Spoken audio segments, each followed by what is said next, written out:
Hey everybody, I'm John Draper. I'm in the Department of Management Sciences, and I'm just going to do a short video on getting your meetings, your Zoom meetings, into Carmen through Carmen Zoom or through the actual course itself, which will get much more easily organize your recordings so students can access them after class.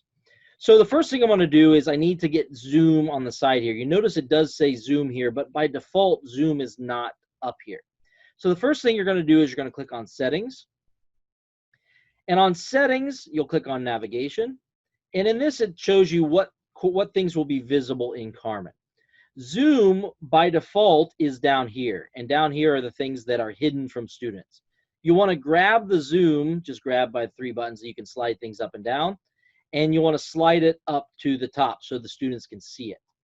After you're finished with that, click Save. And then you'll see the Zoom link on the side. So now I want to prepare for my class meeting. How do I make sure my students are all going to the same place? We click on Zoom, and you'll see this framework here.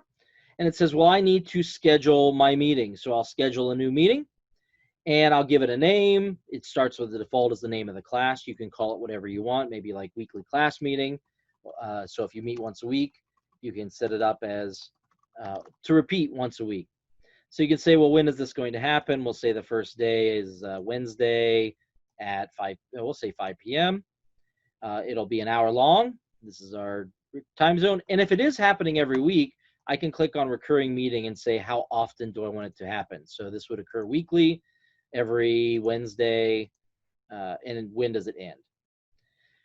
Down here, I usually leave most of these blank, but you can require registration, which means that the students must come in through Carmen or have Zoom, be logged into the Zoom client.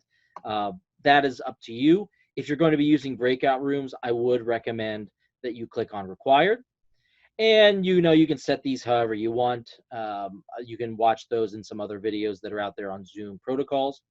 And you can go and click Save. I'm not going to click Save because this course is still an active course. But when you're finished with that, it'll pop up here. You'll notice that I have my office hours for this class here. So whenever I want to start this meeting, I can just go to the link that was provided. This does produce a link that you'll get just like a normal Zoom meeting. You can just go to that yourself, but it's a good workflow to go into this particular site and actually have your students come into this site when they're ready to log in. Click on Zoom. They'll have a button that says Join, and they can click on Join, and that will actually get into that meeting. The nice thing about this, the really nice feature that really helps to get the students to disseminate the information to the students, is when you record a lecture in Zoom. So you click the record button. Again, we have those process videos elsewhere. Once you've closed your Zoom meeting, if you record to the cloud, you'll notice that you can see things for previous meetings, your personal meeting room, and most importantly, cloud recordings. If I click on cloud recordings, any videos that I recorded in this class, whether it be my office hours or my weekly sessions, they appear here.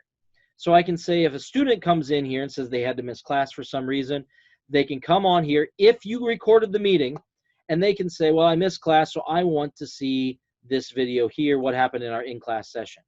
They see multiple options here. We have the recording. I think this is the one that shows the whole class. This is the one that just shows the speaker, or vice versa. And then I think this is the class. This is the speaker. This one here is just audio and obviously the chat files here. So all that will be saved for the students. You don't need to do any pushing of this information. The last thing I'll mention with this is, what if you've already set up your weekly meetings and you want to bring it in to Carmen? So you didn't create it in Carmen, but you did create it outside and you have a meeting ID.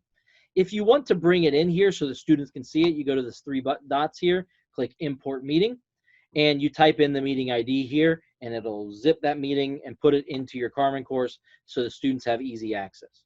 Once again, if you're using breakout rooms, I highly recommend that you have the students follow this workflow to enter your Zoom meetings. Come on to Carmen, click through here, because they will be automatically registered. They'll pop in and it'll help with your assigning of breakout rooms. I hope this helps, and if you need any extra tips, feel free to reach out.